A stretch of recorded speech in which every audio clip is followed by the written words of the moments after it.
Welcome, everybody, to another episode of Communal Brewing. Here, I'm Levi with my co-host, Jason. We're going to be brewing another budget commander deck today, but we do not know what to build. So we never know what to build. That's not new. Yeah, no, that's true. We're kind of just talking about different ideas right now and just seeing, but we've got a couple, if anyone's got suggestions for something to build around, throw it in the chat and we can take a look at it. We do have a suggestion for Hurska. Hurska Sweet-tooth. What does a Hurska do? So it's mono green, 2 and a green. Whenever Hurska, what? You get it. Hurskader. Yeah. What does Hurska do? I don't know if I get that joke. Oh, there's a band called whatever. Up your butt, dude. You know what? I think I may know what band you're talking about, but I'm not confident enough to say anything about it. So whenever Hurska Sweet-tooth attacks, create a food token. Whenever you gain life, you may pay a green or a white. Okay, so we're actually in Selesnya. When you do, target creature gets XX until on a turn where X is the amount of life you gained. And what could we do interesting with this? So you're doing Selesnya life gain, essentially. You're turning. Oh, but it would be good for a $50 deck because all the cards that would make the boring build are cheap. Yeah. So Hurska deck would be strong for the budget because most of the best cards in it are terrible everywhere else, like Feed the Clan. Okay. Yeah. I mean, plus you can play. So you have to pay. So it's anytime you gain life, you pay green. You play just a green or white. Hybrid mana. So you pay 1 mana no matter how much life you gain. So you would want to, instead of doing, I mean, you could do the Soul Sisters and stuff like that, but at that point you're only getting 1 life for each mana you pay. But if you, most life gain decks want you to gain life, but this one wants you to gain a lot of life. It wants you to gain lots of life per instance. So that's kind of interesting. So it's a little bit different take on the life gain thing. So instead of just nickel and diamond with lots of instances of 1 life gain, you're trying to gain lots of life at one time. So that's an interesting kind of change to it. Hurska is just a bad version of the unicorn. So Lathiel is at the beginning of each end step. If you gain life this turn, distribute up to that many 1/1 counters among any number of target creatures. Yeah. So Hurska is a less good. Well, Hurska's I don't want to build that deck though, because like food is boring. To be honest, I don't think the food thing matters. Like I don't think you care about food because it's a bad rate because to use the food, you have to pay 2 to sacrifice the food to gain 2 life and then pay a mana. So it's saying for 3 mana you get to gain 2 life and something gets 2/2 until end of turn.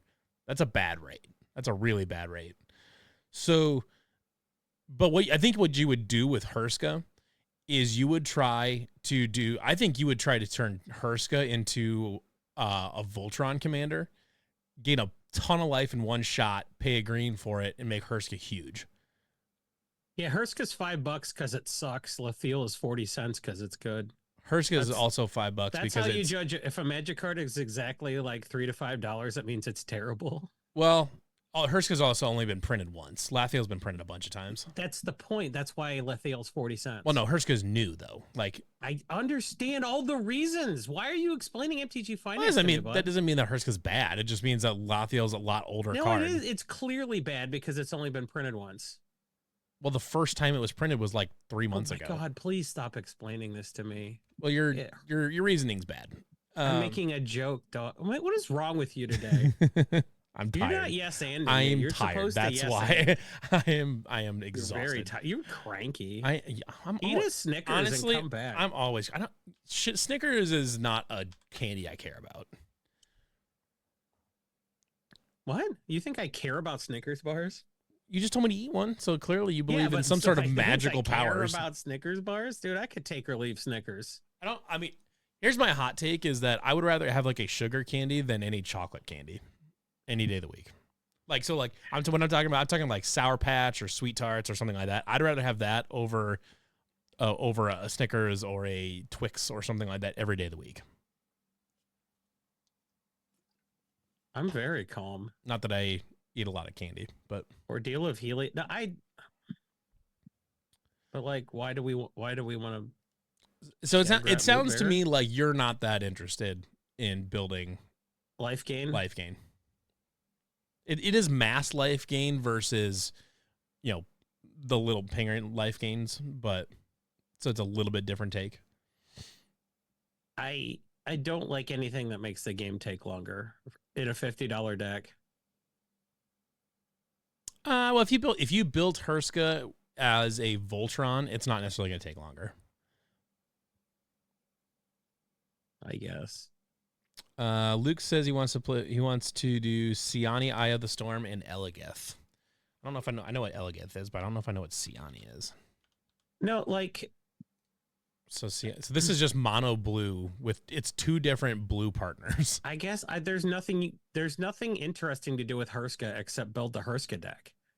Like everyone's explaining what the Hurska deck is. Like I don't understand what the Hurska deck is, but like I want to do something that isn't just go on EDHREC and copy and paste the Hurska deck, right? Like there's nothing interesting you can really do besides build the Hurska deck. Do you understand what I'm saying? One could say we don't need EDHREC for that. One could say Xalith is a Hurska decophile. Hurska decophile. Let's see here. Breaches and Francisco build a nice little Rakdos pirate deck. So Siani and Eligeth, I think it like makes sense as a partner, but that's just mono blue, draw a fuckload of cards, and that's it. Like, there's nothing interesting to be done there. This is that pairing is the most mono blue deck that's ever existed. Henzi Toolbox Tori is life gain. Now that's the first thing I've heard today that piqued my. Okay, so Henzi is. I've made too many decks in my career. Yeah, so Henzi's Jund. Each creature spell you cast with mana value 4 or greater has Blitz. The Blitz cost is equal to its mana cost. Blitz cost you pay cost 1 less for each time you cast your commander from the commands in this game. So Henzi has life gain. But how? Like not having in that white. There's nothing that has like life link that you're blood particularly interested in like cheating at. What you would do is get a blood artist on the field and blood artist Zulaport, really fair magic, blood artist Zulaport, that kind of stuff. That would be how the life game would almost have to come from black, and I guess there might be a little green, but almost entirely from black. So you're talking about blood artist effects. To do the life gain thing. This says it's the 39 most built commander of all time, but there's just no way. So Xalith, there's no way. So Xalith says, "Got it. Don't suggest desk with original things you can do with them because they're telling you how to build a new deck." We're not saying that was a bad suggestion. Jason's irritable and doesn't like things that are not exactly what he likes to build. No, I'm not. Oh man, I'm not trying to make Alith feel bad for. It was not a bad suggestion. I promise you, it wasn't. I'm not irritable. I don't know. Hurska, I found it kind of boring. So Hurska, I think is interesting. I think there's something to be interesting that could be done here because. So Hurska, if you can give Hurska double strike and lifelink, then you can give Hurska lifelink trivially. Right. So if you can give Hurska double strike, then you're dealing damage on the first one. Then when you gain that life on the first one, then you pay green, and then you basically double its power for the second strike. So it kind of, in terms of damage, functionally has triple strike, which is obviously not a thing. But like, no, it's like that. So if Hurska's a 5/5 with lifelink and double anime strike, where you hit him with your spirit and then you hit him with your fist a second after or some shit. I have no idea. So like, I don't either. So. If you could give Hurska double strike, you're gonna deal, and he's a 5/5. You gain 5 life, pay a green, then he's a 10/10 and hits for 10 on the next combat. So you're hitting for 3 times for triple damage. You're just gonna bully me into the Hurska. Well, like I'm sure I could find something fun to do with this if that's what we're doing, especially if we're just throwing equipment on there. I think you try to build this as Voltron. Like as a life gain Voltron. That's what I was thinking. Like you throw equipment on Hurska to give it lifelink. So if you had double strike, so it would get all. If you have double strike, because you're going to deal your damage on the first strike phase, then you pay a green or a white, and you add his power to his power. So then the next one, you're going to swing for 10. If it's a 3/3, you're going to swing for 3, deal 3 damage, gain 3 life, pay a green, give it plus 3/3, so then it's a 6/6 on the next one. And if you could somehow, does green have any extra combat stuff? No, but it does have fight, and fight's a way to gain life outside of combat. Fight is a way to gain life outside of combat. Okay, so like you have a bunch of lifelink creatures, you have them fight, you gain the life, and then Hurska just punches the shit. Well, actually, what you would do is you would just keep having Hurska fight stuff over and over and over again. Well, how would it untap? You don't have to fight. Fighting doesn't tap. Fighting. Oh. You have I was thinking like arena and shit, but like no. You play a fight spell, have Hurska fight something, gain the life. Well, isn't it pay a green? Isn't it biting? Are we fighting or biting? Because like you could do either one. You could do biting. You could have biting in there just to do something, or you could have fighting in there. Well, if we have creatures with death, I think fighting cards are typically more budget friendly because your creatures all taking because it's damage. more fair and bite cards. But still, we're talking like 3. Bite cards tend to cost more mana to make them less like of a blowout and limited. Right. So I kind of think all the bite card. If we have like, I think you can build a bite collar gives a Basilisk collar gives like makes our 1/1 just murder a creature and give us a life gain trigger. Yeah, like I don't even think, like I said, if we built this as a Hurska life gain Voltron deck that has like a fight sub theme in with it, I think you can do some gnarly just so shit. We pick off their utility creatures and get the buffs before we swing. Right. And then you're swinging for a shitload, and then if you can give a double strike, then you're going to connect for a shitload, and then you're going to get a double shitload on the second Usually swing. Fighting multiple times is bad, but like the creature gains life equal to the amount of or it gains toughness equal to the amount of damage it dealt, so it can take on another fighter. So as long as you're not like fighting progressively larger creatures, and like you have to be smart about it, but you guys got me excited about you can turn. Do you have a what you can do? You can link if you have a way to continually do fight stuff, you can turn Hurska functionally into a murder machine. Yeah, you can turn her into Massacre Girl.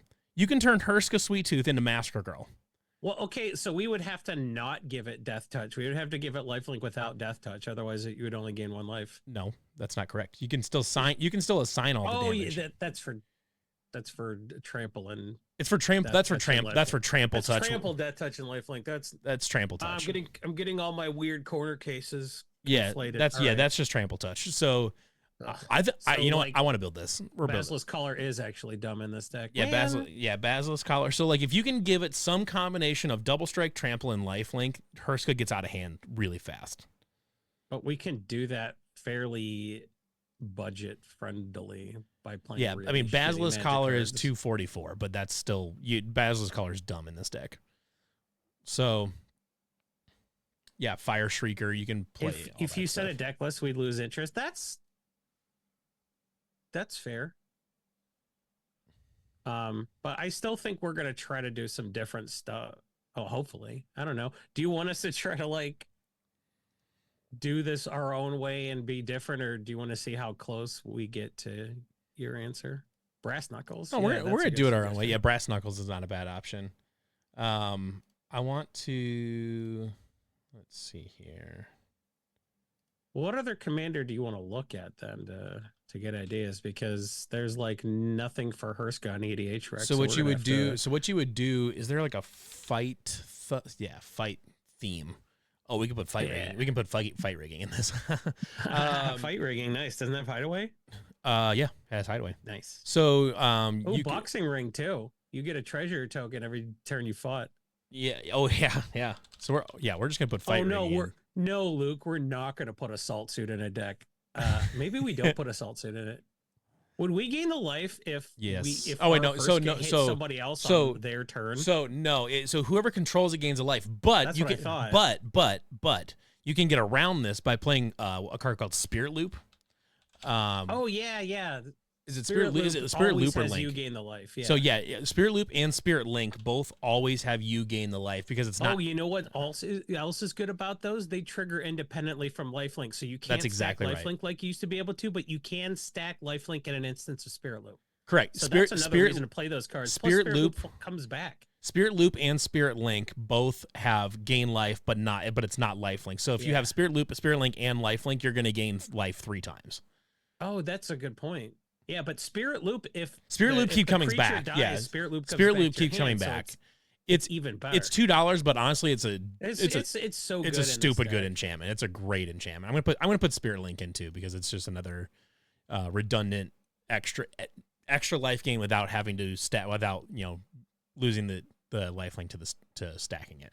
Okay, Aelith, tell you what would keep this interesting for you is to listen to us, and if we say something that you have found in your playing the deck, we are on the wrong track. Please let us know that. Right? Well, no, we're gonna build it. We're gonna build it. No, I want Aelith to point out any misapprehensions we have when building or anything that they've rolled out in their testing. So this deck, Click says, he says, the main issue with this deck is it's going to be mana hungry. It's not going to be as mana hungry as you think it is. I don't think it is because you got to remember that for each instance of life gain, you pay 1 mana. That's it. So once you get your stuff equipped, you're really only going to need to use your mana on things to make your creature bigger, which is not mana intensive at all. So, I'm not. I mean, we're gonna put ramp, and we're in Selesnya. We can ramp and get good. We can get good ramp in this without really putting much effort into it. But I don't think it's gonna be quite as mana hungry as you might think it is. So I'm looking in the fight in Selesnya fight. Yeah. Let's look at. Actually, let's just not even bother with the commanders. Let's just look in this here. I don't. Stop looking at creatures. So primal might is one and is a green and an X. Target creature you control against XX and then fights. That's awesome. That's exactly the kind of thing you want to do. You're making it huge and then it's fighting, and then you can pay 1 more mana, and so you're gonna. So if you had your 3/3 commander, you paid 3 into the X. It gets to 6/6, gains 6 life, and then then you can pay 1 more mana, and now your 3/3 commander just became a 12/12 commander. Just like that. I mean, prize fight, inscription, ancient animus, all this stuff is just tail swipe. This is real, man. I'm gonna buy this goddamn deck, aren't I? Ram through, bushwhack. We're gonna build this deck and then I'm gonna buy it. Bushwhack is ramp and fight. So that's nice. We should find some bite cards too, though. Let's see here. Dramoko's command. Oh man, pit fights in red. I forgot. Yeah, pit fights in red. So I want to find more bite cards. There aren't that many, are there? Creature you control deals damage to a creature you don't control. Right. So there's there's one from Phyrexia All-V1 where it actually gives them a poison counter too, which not that we care about that, but there's at least look at the similar cards for that. Is it Venomous Bite or Poisonous Bite maybe? Well, Venomous Bite sounds more like grammatically correct. Maybe it's Venomous Bite. Let's see here. Bite down is a bite card. Yeah, so that'll work. Yeah, just go to bite down. Yeah, bite down. Yeah. So you've got Rabid Bite, Prey Upon. That's just Prey Upon is just a 1 mana fight. But it should be in the deck. I guess should be in the right? deck. Yeah. Target creature gets 2/2 and until if its powers 2, so that's actually bad for us. Let's see here. Have a confrontation. If we can find more instant speed stuff, that is better. Because part of it, too, is it also protects your commander from... Run over is an instant. Ram through I've got that. Plow through is 1 mana. Ram through or plow through? Run over and plow through. Yeah, plow through. 1 mana to fight or destroy a vehicle. Prize fight is an instant. I've got prize fight in. Oh, Savage Pounce. Punch. Pounce is an instant speed fight. Savage Punch is actually good in this because you get 2/2 before it fights if you control a creature with power 4 or greater. So if you've already buffed your commander, it'll get another 2/2 with Savage Punch.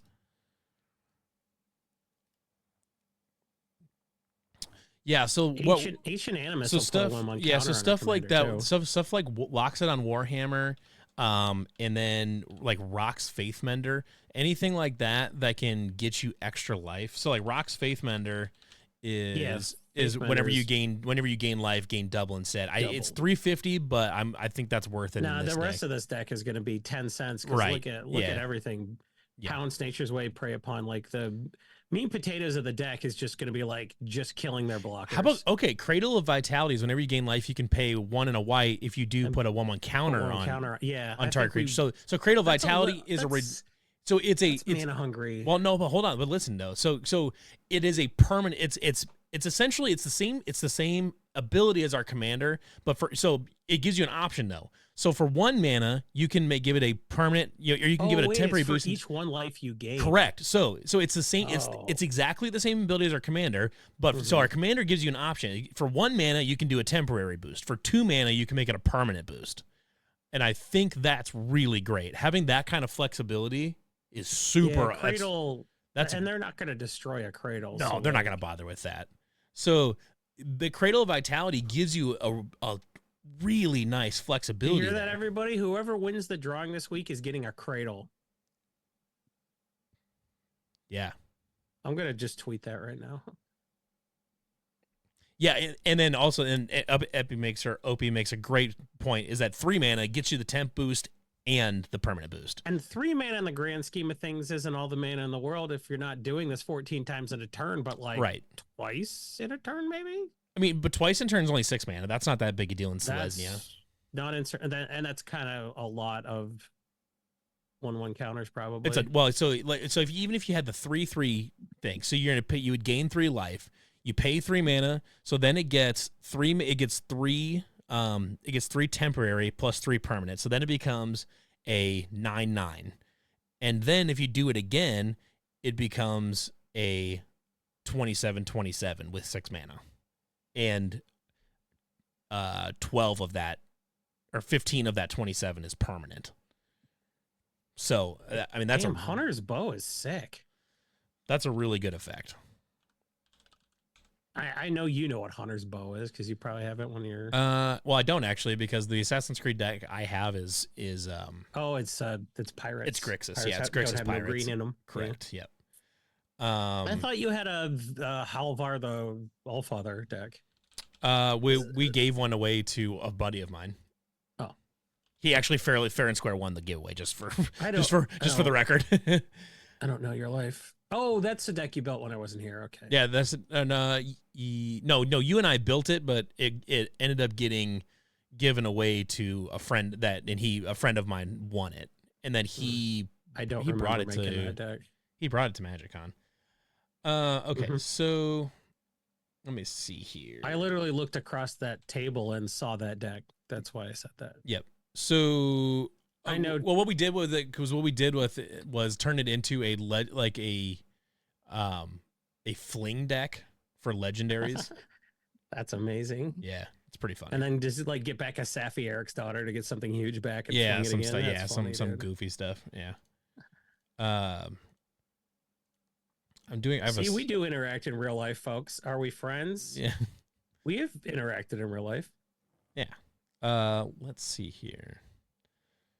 So we're gonna want some stuff to get double striking. So Hunter's Bow, when it enters battle, becomes attached to a creature you control. That creature deals damage. So that's a bite, and then it gives a reach and ward too. That's really good. Damn, that's awesome. Yeah. I mean, yeah, that's really awesome. Oh, Sword of Vengeance would be great in here too. I guess we do throw Lithiel in the deck, huh? Yeah, there's no reason not to. Sword of Vengeance is really interesting. Quick creature gets 2/0, has first strike, vigilance, trample, and haste. That's a lot of keywords.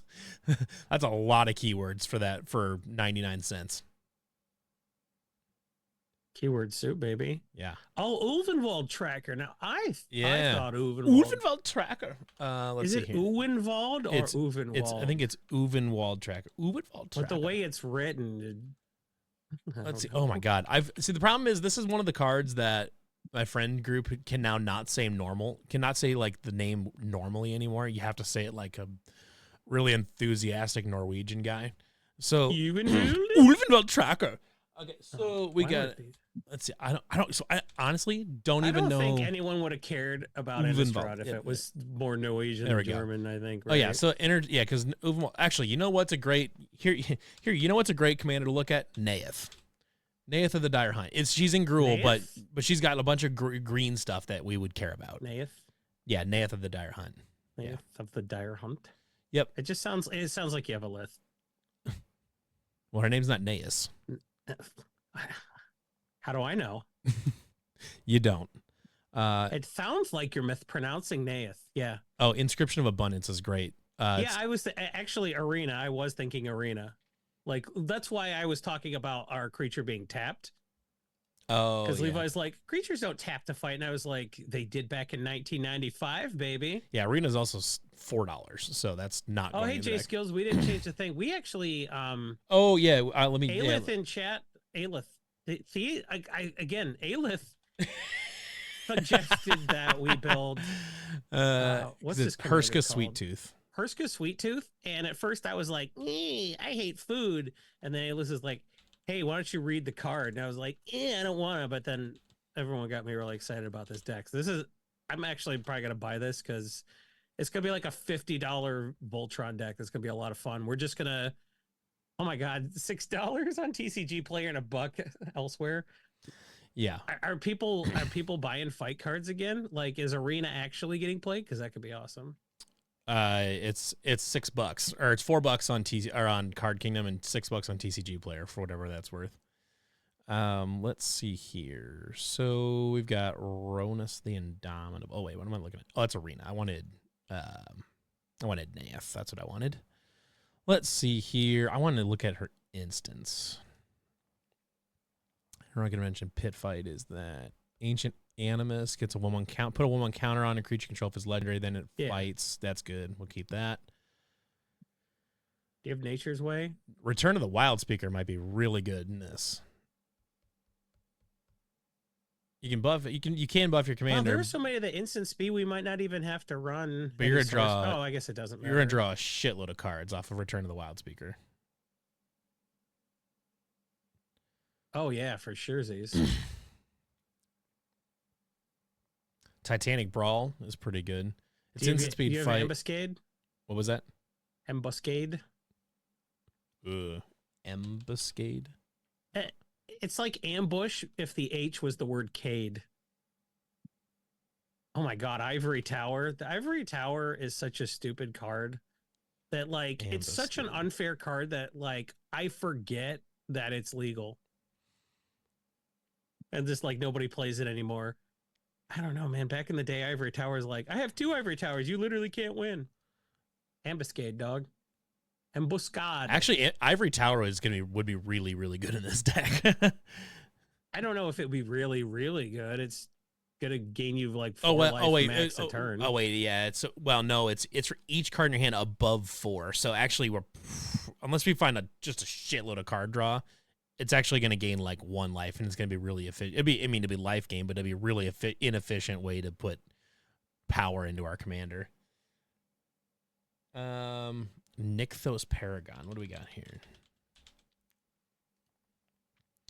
Whenever you gain life, you may put them in 1 counters on each creature you control. Dude, that seems really good in this deck. Mm-hmm. Yeah, that seems. Oh, Lathiel was the other one I was gonna. Lathiel, I'm gonna put in the deck. Yeah, chat. You got me real excited about this deck because, like, Rosy Cotton. I like biting. Did you have Epic Confrontation and Rosy Cotton enters battlefield, create food. Whenever you create a token, put a 1/1 counter on target creature you control. So, when does Hurska make the food? Hurska makes food. Oh, whenever it attacks, that's not terrible. Because as you say, if it only was on enter, then that'd be kind of bad. But that's not awful, but I don't know. Oh, to use Gilded Goose in the deck because Hursta's gonna fart out of food every turn. Is that what you're saying? Yeah, well, yeah, you could do that. Do we like? Because Hurska is what? So Hurska's only 3 mana, so actually you could play the Gilded Goose turn 2 and then play Hurska turn 3, and then you're just good to go. And you could take a 2-land hand with that way. Actually, that might be really good. Oh my god, don't take a 2-land hand ever. I don't care how many geese are in it. If you had 2 lands, 2 lands and a goose, you can immediately do whatever you want. That's because you play with your friends only. You say a lot of shit that's like, I play with my friends only. 2 lands and in this deck, 2 lands and a goose is basically all you need to do whatever you want. Yeah, goose turn 1, Hurska turn 2. Turn 1 gears, Hurska 2. That's exactly right. You have a turn 2 Hurska if you have a goose in your hand. That's all that matters. The goose is loose, and then goose is loose. How do we feel about Rosie Cotton? I think she's a sweetheart, and I think Samwise should have stuck around. Yeah, I think. It is just a free 1/1 counter for making food, but we're not making like a lot of food. We're just making like 1 each turn.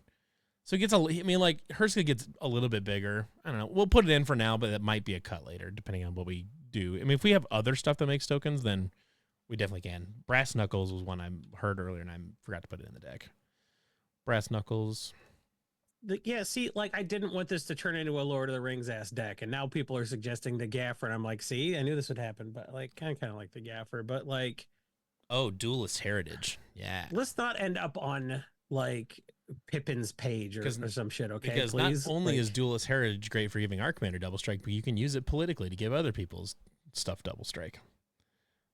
It's a fun card. Kind of like if Assault Suit was an enchantment. Flaming Fist is another one. That's a background that gives your commander double strike. Oh yeah, check. Let's see here. What else? Do we want equipment that does it? Grappling Hook. Grappling hook. See, grappling hook. You can make a creature block. You can make a creature block, which is kind of awesome because it's pseudo fight. Yeah. I'm gonna throw grappling hook in. That's kind of fun. What did Peregrine take? Peregrine. Oh yeah. Peregrine Took. Peregrine Took all of my interests. The first time I listened to the audiobook and they pronounce it Took, I was like, oh, that's interesting. Mm-hmm. Sounds like toot. It does sound like toot. You know what toot's another word for? Fart. We're gonna get demonetized. Holy Avenger. This is kind of a neat little card. Equipped creature has double strike. Whenever equipped creature deals combat damage, you may put an aura card from your hand onto the battlefield attached to it. That's kind of Holy Avenger. Holy shit! What?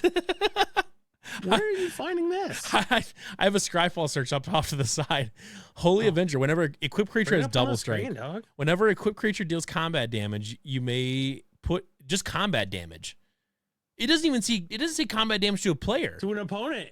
No, it just says combat damage. It just says combat damage. Oh, but that's not like fighting though. That's just like when there's block. But it says it's when it does damage, when it does combat damage to anything, planeswalker, creature, player, doesn't matter. You're just cheating auras onto the field. Oh god, if it tramples, it triggers twice. That's exactly right. And then it has double strike also. How so this card under $1 is goofy. So if you had double strike and trample, and they kept throwing blockers in front of it, it could trigger 4 times in a turn. If it has double strike, you can make them throw blockers. You can make them throw a blocker in front of it. So then you can trigger on the trample, trigger on the creature, trigger on the person. Then the second thing, oh my gosh. Did we invent the first deck ever where grappling hook is better than Fire Shrieker? That's absurd. How did we do that? That's the first time it's ever happened. Kind of wild. So what we should do is look at Voltron stuff in Selesnya, so we can get more auras. Spirit Link and Spirit Loop? Yes, I've got both of them. So those are so dumb. Ancestral Mass is going to be $165. Gets the Gaffer's got to go in the deck as much as I hate to admit it. What is it? What does the Gaffer do? If you gain 3 or more life, draw a card at the end of Snake Umbra. each end step. Oh yeah, Each end step. that is very good. Yup. That's why it's a $3 card. Yep.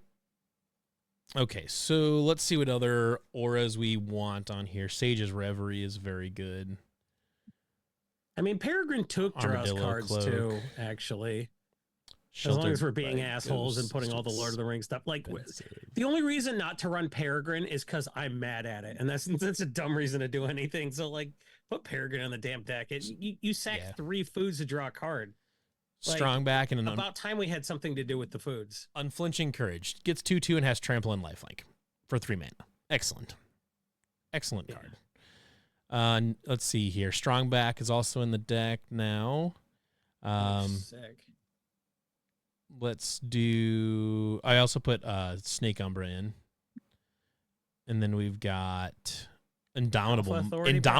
Indomitable Might in conjunction with Grappling Hook is hilarious because you can make them throw a creature in front of it and then still deal damage as though it weren't blocked. Yeah. That's disgusting. Prized Pig, what the fuck is that? What frying pan? I'll find the frying pan, you find the prized pig. Prized Pig? Is it prized? Is it Prize Pig? Prize Pig. So Prize Pig, 1 and a green. Whenever you gain life, you put that many ribbon counters on Prize Pig. Then if there are 3 or more ribbon counters on Prize Pig, remove those counters and untap it. And then it is an anti-color mana dork for 2. That is pretty funny. So it's a 3-time use anti-color mana dork. Oh, no. It's whenever you gain life, put that many ribbon counters on. Actually, this is really great. Yeah. Field-tested frying pan is the card. Prize Pig is hilarious. Angus the prize-winning hog. You ever heard that song? No. You haven't heard Angus the prize-winning hog? Is that like some Primus B-side? It is very much. It is not by Primus, but it is very much in the general vicinity of Primus. So there's an interminable 2.5-minute bass solo in the middle. No. Do you not like Primus? That's. I really like Primus. Why did you just say that? I don't know. I don't know either. Sometimes the bass solo is too long, man. I'm sorry. You're too long. That's why their drummer quit. He's like, I'm sick of sitting here for 3.5 minutes. I'm pretty sure that's not why. Let's see here. Twin Blade Blessing Flash. Enchanted creature gets double strike. Yep. For 22 cents, you bet. Wild Defiance. Did you add field-tested frying pan yet? How about Wild Defiance? Whenever a creature you control becomes the target of an instant or sorcery spell, that creature gets +3/3 until end of turn. Oh, I forgot about Wild Defiance. That was like back in the day. You would have. Oh, what was the other thing? The Livewire leash or lash? I don't know. Thornvault. I think it was Livewire leash. Suggestion from the chat: Thornvault Forager is a backup goose, and now I'm realizing that backup goose is a good band name. 1 and a green, 2/2. Green mana dork, and then you can forage to add 2 mana in any combination of colors, and then you can do something to get a squirrel. But how do you forage? Forage, exile 3 cards from your graveyard, or sacrifice a food. So you sack the food that Hurska makes and add 2 mana of any color. That's pretty sweet. Let's see, Songbirds. Let's see, what is Songbirds? Songbird's Blessing. $4. This better be good. 4 mana. Whenever enchanted creature attacks, reveal the top cards from the top of your library until you reveal an aura card. Put that card onto the battlefield. If you don't put it in your hand, put the... That's stupid. I love it, though. What do you think about Songbird's Blessing? It's $4, so she's hefty, but... all it is like, as soon as the creature attacks, if we have to cut it for money at the end, great. But otherwise, just leave it in. Yeah, that's disgusting. It's light pause, but better. I don't know. I don't know that it's not worth it, man. I think it's light pause, but you're not restricted by mana. Now, do we want to do any? Because I was thinking like Sierra Nuka's biggest fan has some food synergy. Yeah, is it Sierra? Ugh, how do you spell it? Sierra Nuke is biggest fan. Okay. 3 and a white. Whenever one or more creatures you control deal combat damage to a player, put a quest counter on her and create a food token. Whenever you sacrifice a food, target creature gets XX until in turn X is the number of quest counters on Sierra. Okay. So this is, I think there's a ton of synergy here. But is it like strong? Is it wide synergy or is it tall synergy? So whenever one more creature, okay, so if you have like, so it deals combat damage, which is we're gonna be swinging. You put a quest counter on her. Whenever you sack a food, if you hit everybody, if you swung at 3 people and hit them, you would make three. You would get 3 quest counters. Yeah. 3 quest counters and 3 foods. So if you sack one of those foods, a creature would get +3/+3, just like the second time you untap. Correct. Yes. Well, I mean that's if you hit everybody, but even if you're getting 1 food and 1 quest counter, if you tick that up a few times, every time you pop a food, you get +3/+3 or +4/+4. Well, and we're putting a lot of double strike in the deck too, so even in one combat, you can get two quest counters. Yeah, I think this is good. I like Sierra and Nuka's biggest fan. Nyxborn Hydra. That's interesting. Yeah, it's got Bestow, Reach, Trample, enters the battlefield with X counters on. Enchanted creature gets 1/1 for each 1/1 counter on Nyxborn Hydra and has Reach and Trample. Yeah, so it's just a really nice Bestow cost. Nice. Bestow. You know what would be really good in this deck? Archangel of Thune. Archangel of Thune. Yeah. Yeah, bet it would be. Be really good. Mm-hmm. It's like do what our commander. Do what our commander. Is Sunbond in the deck yet? Sunbond is not in the deck. 3 and a white. Whenever you gain life, put them in. Yeah. Easy. Stupid. Easy. We are gonna hit people so hard with this. Oh yeah, you're gonna be beaten face. Envoy of all the double Ancestors? Strike is making me laugh because like slapping them for 7 and then slapping them for 14 is really funny. Yeah, it is. Absolutely, it is. Modified creatures you control have lifelink. I like that a lot. It has Outlast.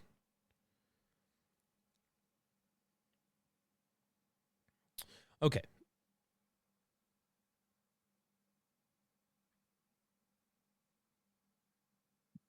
How close are we? We are 53 cards already? 54 right now. 54 with no lands, so we're at 54. Jeez. So this deck's built, huh? Took an hour. Let's see here. Right now we've got 9 artifacts and 17 enchantments. A lot of those are auras, which is good because we can start flipping them things out in the field real quick. For equipment, we've got Basilisk Collar, or actually just for artifacts, we got Basilisk Collar, Boxing Ring, Hunter's Bow, Fire Shrieker, Loxodon, Warhammer, Sword of Vengeance, Holy Avenger, Brass Knuckles, and Grappling Hook. Feed the Clan. What else?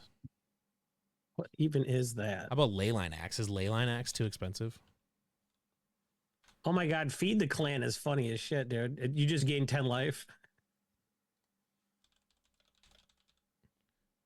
That's all the card does, just you gain. That's actually really good in this deck at instant speed. That's crazy. What else we got? Life goes on. 1 mana. You gain 4 life. If a creature died this turn, you gain 8 life instead. Hilarious. I mean, a little bit. Yeah. Pulsive Murasa. Return target creature or land card from a graveyard to its owner's hand. You gain 6 life. So you can grab something back out of your graveyard.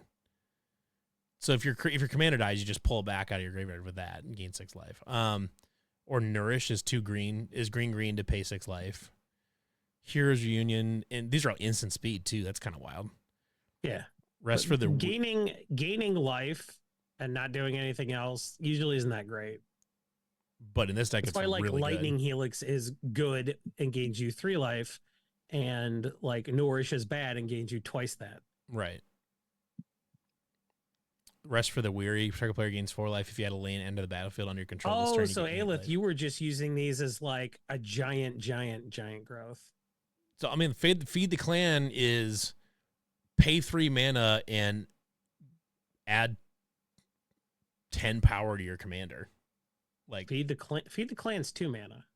Right, but then you pay the 1 for Hurska's ability, and you get plus 10/10 till end of turn, which is nuts. That's crazy. I just really like the idea of doing as much fighting before combat and then swinging with a huge creature. Oh yeah, but like maybe a few cards like this. I'm gonna put Heroes Reunion in, and I think so. I've got Life Goes On, Heroes Reunion, and Feed the Clan. So that's 3 of them. Feed the Clan, or Life Goes On is 1 mana for 4 life or potentially 8 life, which is good. Because especially if a creature died this turn. So if you already fought somebody and killed the creature, 1 mana to gain 8 life, and then 1 more mana to get +8/+8. Yeah. It's hilarious. That's really good. That's incredible. Leyline Axe is $3, but it's obviously you play it for free if it's in your opening hand, and then it's got, Leyline Axe is a problem. 1/1 double strike and trample.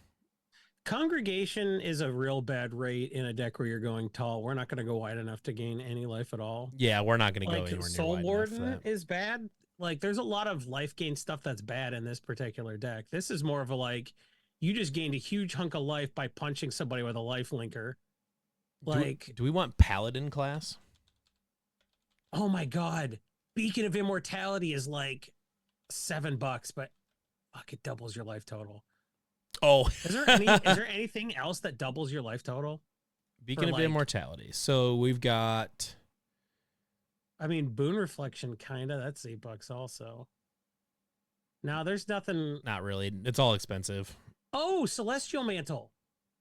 Actually, Paladin and Cleric class should both go in this deck. Celestial Mantle says whenever enchanted creature deals combat damage to a player, double its controller's life total. Is that... That's only good if we have double strike, but No, that's not true at all. What do you mean? Well, okay. Yeah, you're right. Because it only gets it till the end of the turn. Right. It's still good. If you're at 40 life and you go to 80 life, that makes you virtually untouchable. But Celestial Mantle is 3 white pips, and it's a $4 It's also a $4 card, so it's not as good in this as it could be. I was hoping there would be something else like Beacon of Immortality that was just like... Daybreak Coronet is 100% going in the deck. So is Ethereal Armor and all that glitters. Let's see.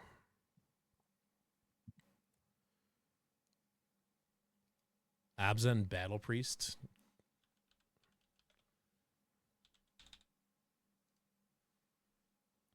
With a 1/1 counter on his life. I think we've got enough lifelink already in the deck. I don't want a 4 mana creature that requires us to have a 1/1 counter on it to give lifelink. It's a lot. It's expensive for a lot of conditions. And I know that has Outlast, but so that's essentially it requires you to pay 5 mana, and it's on a body that can be removed pretty quick. Spike Feeder. Yeah, Spike Feeder. Enters the battlefield with 2 1/1 counters on it. Pay 2 to remove a counter on it. Put a 1/1 counter on target creature. You can remove a counter from Spike Feeder to gain 2 life. No. It says it goes infinite. How does it infinite? It gains enters with Spike 2. Feeder goes infinite, but not on its own. So go to Spike Feeder and then see if there's a combo page for it. Yeah, go to combos. There is. Yeah. Plus Heliod of the Sun Crown, Archangel of Thune, and then Cleric class. Oh, so Cleric class and Spike Feeder go infinite. Yeah.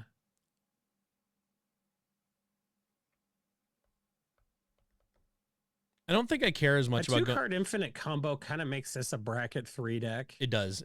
So it actually... I it does make it a bracket 3 taking a $50 deck to bracket 3. Right. Well, except for that 3-dog deck. But I also don't really want to put a 2-card infinite combo in this deck that doesn't involve the commander. With it being a Voltron deck, throwing a 2-card infinite combo that has nothing to do with the commander feels kind of like, I don't know, it feels kind of weird to me. Cleric class is a card you'd play in the deck anyway, so this is basically a 2-card combo, and one of those cards you should be playing anytime you draw. Right. It. But Spike Feeder has no synergy at all with has essentially no synergy with our commander. If there were ways to put counters back on Spike Feeder, it could be pretty lit. well, yeah, it's cleric class. That's how you would do it. Yeah, I guess. So like, Actually, Machine Sage, I appreciate you bringing that up because it let us show people that the combo page is there. If you don't understand why a card is in a deck, sometimes clicking on the combo page will let you know. So so Spike Feeder doesn't interact with our commander really at all, because the only way the Spike Feeder combo works is if you're just making Spike Feeder big. But as soon as you put that counter on your commander, then the loop stops. So you don't want, like, it's an infinite, but it's almost mutually exclusive with your commander. So I don't know. I don't want to put Spike Feeder in. It's not the kind of deck I'm trying to build. Mule over the commander is Hurska Sweet-tooth. Let's see. I think we're good on double strike and lifelink effects. So we're at 63 cards right now. We should probably put some veggies in. Yeah, we got all the cards. Let's go to Hurska's page. Hurska, dude. That's cool, Mule Lover. We didn't change the thing for... Oh, we did. Oh, no. We did change the description. Yeah, we changed the description. Yep. Well, that's embarrassing for everybody involved, really. Okay, we've got a lot of these ones in here. Some other ones that are more like food-based that we don't really care about. Blossoming Bog Beast, if you were building a $100 version of this deck, Blossoming Bog Beast is probably the first card going in. Whenever it attacks, you gain 2 life. Then creatures you control gain trample and gain X and get XX until end of turn, where X is the amount of life you gain this turn. That's going in immediately in a $100 deck and a $100 version. Do you think we could build the deck for $50 with we threw that in? No, probably not. I don't think so. When we throw it into Architect, we can throw so many $10 cards in this deck and just make it really stupid. Make it really dumb. Yeah. Is Faithmender in? Rock's Faithmender? Yeah, Rock's Faithmender's in. Yeah. Okay. That's like 350. So like, yeah, we can't be putting a ton of fighter. Yeah, we can't get too crazy with it. We want Rock's Faithmender more than we want that card. You know what card I always really liked is Suture Priest? Suture Priest is fun. I like Suture Priest. Suture Priest is a good way to drain other people too. But it's not good in this deck, but like I just in general really like it. Yeah, because you want it in token decks. Oh yeah, field tested frying pan. When it enters, you make a food token, then create a 1/1 halfling and attach the frying pan to it. Yeah, I said that like 4 times. You finally creature has whenever you gain life, this creature gets access until end turn, X the amount of life you gain. So it just gets bigger along with your commander. And then you can just put it on the commander, and yeah, we're putting the frying pan in. Frying pan's in there. Frying pan's in the deck. Yeah. Is Peregrine in there because it draws cards? Peregrine Took? Yeah. We can. Yeah, we probably should. Yeah, we probably should. We need the let's look at how much food stuff we have and we take it to. Yeah, well, the nice part is that the food stuff that we have in are like ones that can just take advantage of the incidental food we make with Warning Hurska. You has good news. Oh yeah, Riot Control's pretty cool. I like that it does 2 things because we are going to be gaining life, which makes us more swing attable. So like fogging a big swing back is how you win a game. I like Riot Control. Riot Control. Oh, yeah. Nice fog, plus you can do some stuff with it. Let's see here. Creatures, I think we're okay on. Instance, we miss any instance?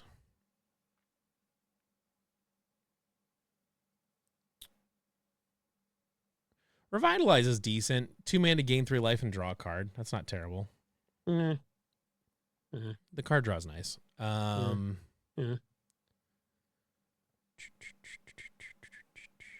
Fortifying Draft? Or Fortifying Draft? I don't know. Whatever. 1 green, instant speed. You gain 2 life. Target creature gets XX until end turn, X the amount of life you gained this turn.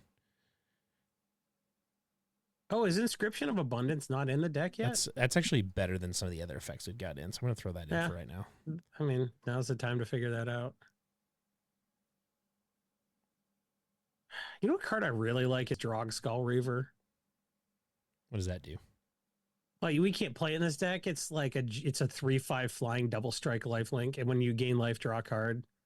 So like you hit them first strike damage, you gain life, you draw, and then you hit them again.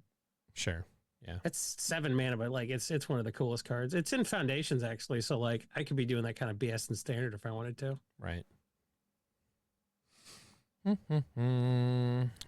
seeing anything in particular that we don't need like Blunt the Assault is just a fog though. I don't know. Yeah. Rogue's I don't Passage. think we need just a fog. Like we can justify something doing double duty, but we don't want it to do just the half of it, you know? Yeah. We want Rogue's Passage for sure. Let's put in the Shire and Mossport Bridge as well, because those will trigger a lot. I don't think we have anything like All That Glitters or anything that like. I mean, we've got a ton of auras in this deck.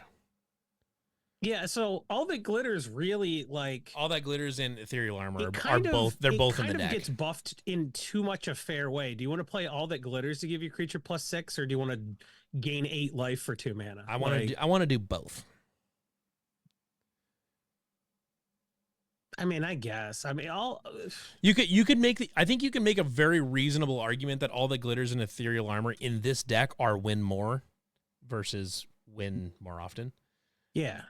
I think you can make that. I think you can absolutely make that argument. I don't see any issue with that. Yeah, so since our creatures get real, or our creature gets real big, like temporarily, a Johnny Mentor of Heroes would be hilarious. The -8 is you gain 100 life.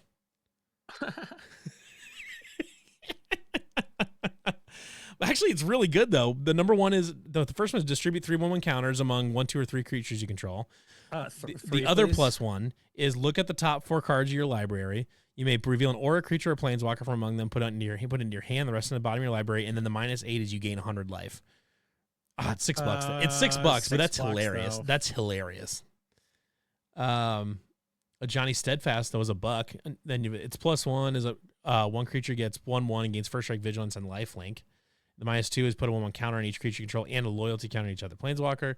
And then -7 is you get an emblem with if a source would deal damage to you or a planeswalker you control, prevent all but one of that damage.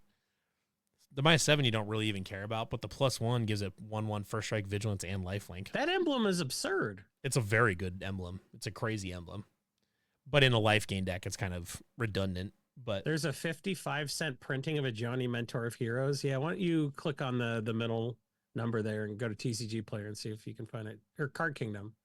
So there's TCG Card Kingdom Player. on Johnny Mentor Heroes. See if you can find a 50-cent version to throw on the deck. 649. Let's see. Just go that's a versions. secret layer. Yeah. Oh, here, show all versions. Let's see here. Da-da-da. I don't know where the 59-cent version of this is. There's a $6 version. That's the cheapest one's $6.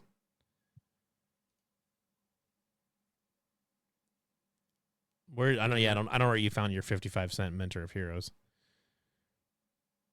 Did you get the emblem token? Yeah, was it just the emblem?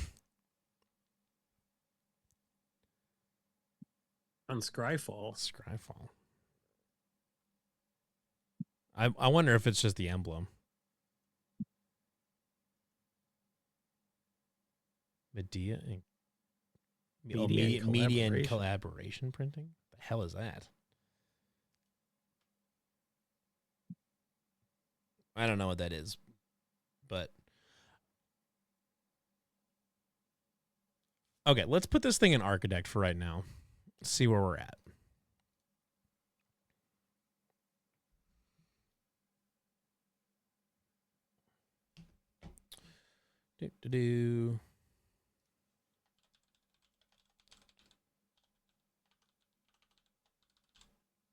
Yeah, you sure can share a TCG Player link on here.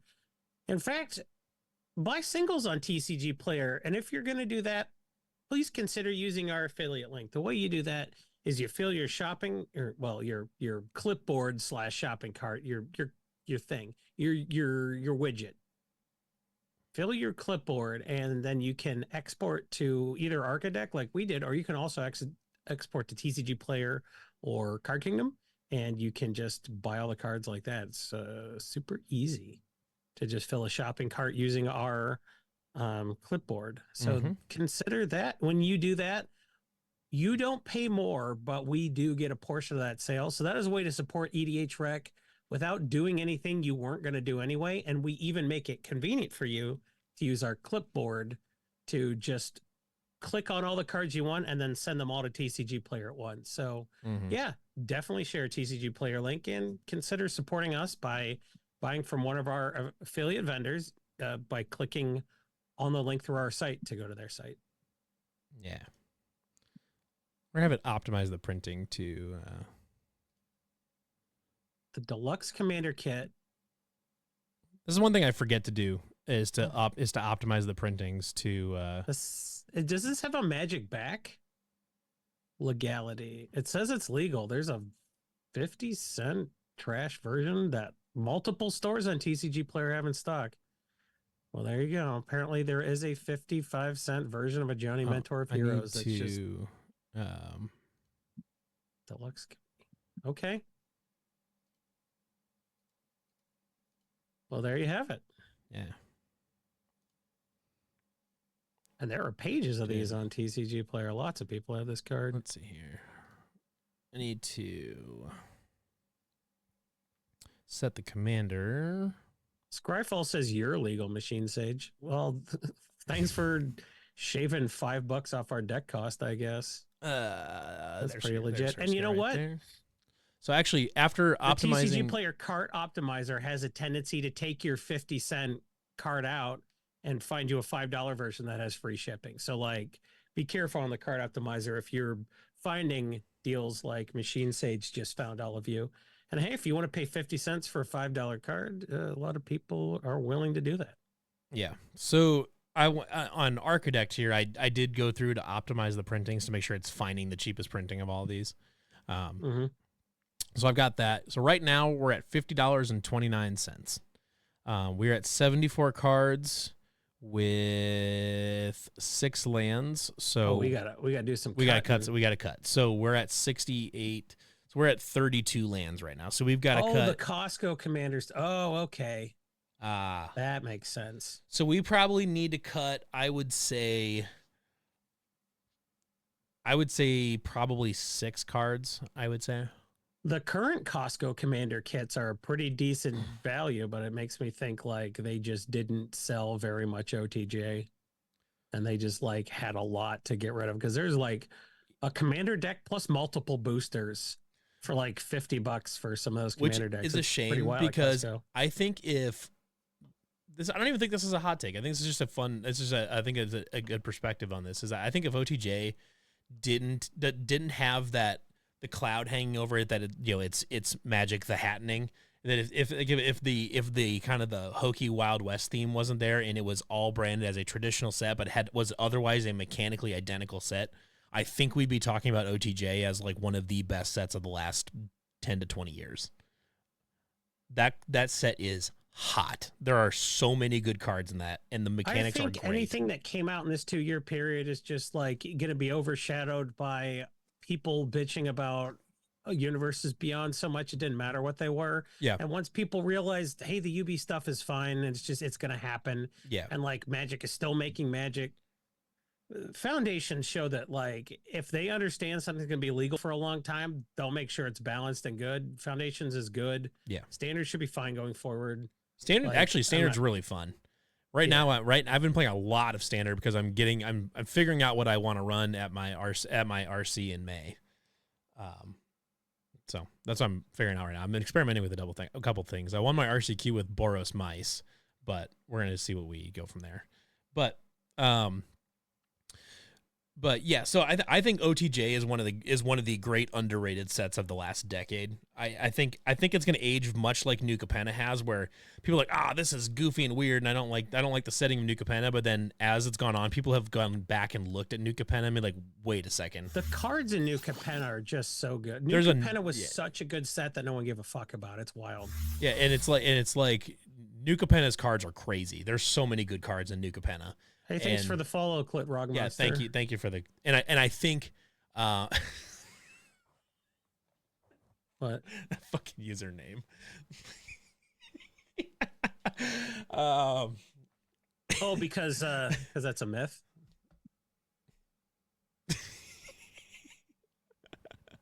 um, but but yeah, so I really think that OTJ is going to age much like Nuka Penna did, and that people are going to figure out eventually that that set is cracked. It's really, really good. Yeah. Plot. Nuka Penna's lit, and at my LGS, they're like, we are just trying to get rid of our last few collector's boxes. We'll sell them for 120. And I was like, ooh, yeah, I think I got to get some Nuka Penna's collector boxes for 120. Yeah, Nuka Penna's right? great. I really liked Nuka Penna. You just like, you will get guaranteed a foil full art Triumph in there. I mean, it's like, and is that like, worth $120? Yeah, it's like all the Rocco, like the Roccos came out of there, and Henzi, and gosh, there were a ton of good commander, a lot Giada. of good Grixis bullshit. Yeah. Is it Xander, stuff like that? God, there were so Plus many the crazy commander cards. stuff, the new Capenna commander stuff. That was all that stuff. Like Zayatoro was in there. All the crazy counter stuff, like that blue, green, white deck had a ton of really ridiculous. The shield counters. Perry the Pulverizer. Yeah, I had that. I have that precon. And it was that was such fun. A rich set. The Triumphs are sick. It introduced Surveil. And Connive. Yeah, those are both great mechanics. Gosh, woof. It was Art Deco. Like, yeah, I showed my wife some of those foil full art basics. They're beautiful. Yeah, they're fantastic. They're all just, I mean, the swamps suck, but what do you do with the swamp? Yeah, what do you do like, in a big city? It looks like a sewer. It's black. That's the only color. What do you want? There. Yeah, what do you want from us? The best swamp art ever was the Kamigawa Neon Dynasty full art lands. Yeah, those are sick. I love those. The Kamigawa Neon Dynasty full art lands and Surveil was Ravnica, or maybe Surveil was Ravnica. Yeah, I was thinking of Connive when I said Surveil. I meant to say Connive. But the Kamigawa Neon Dynasty full arts and the Dominaria United full arts, the stained glass ones, those are some of the best lands ever printed. Yeah. Okay. So, anyways, we need to cut, I would say, probably 6 cards from this thing. And actually, if we cut 6 cards, depending on the 6 cards we cut, we could throw that one $5 card in. Whatever it was. Oh, was it the Ajani or no? The Ajani? No, it was a creature that did a bunch of crap.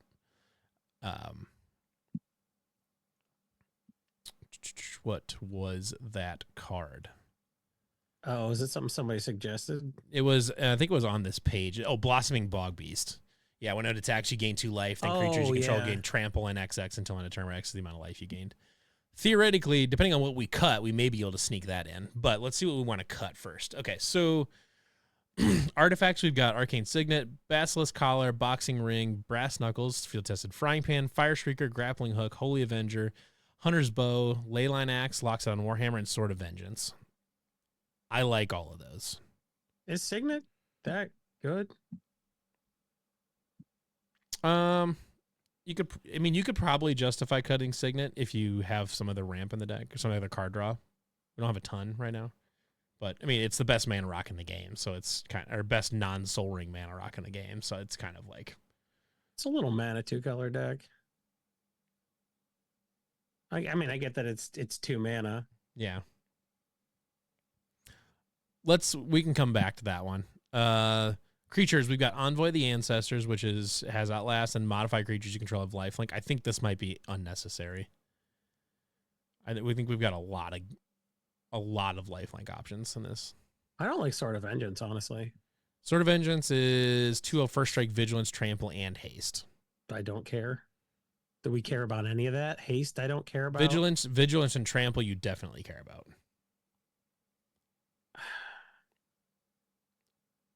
I think we have a decent chunk of trample stuff in here, though.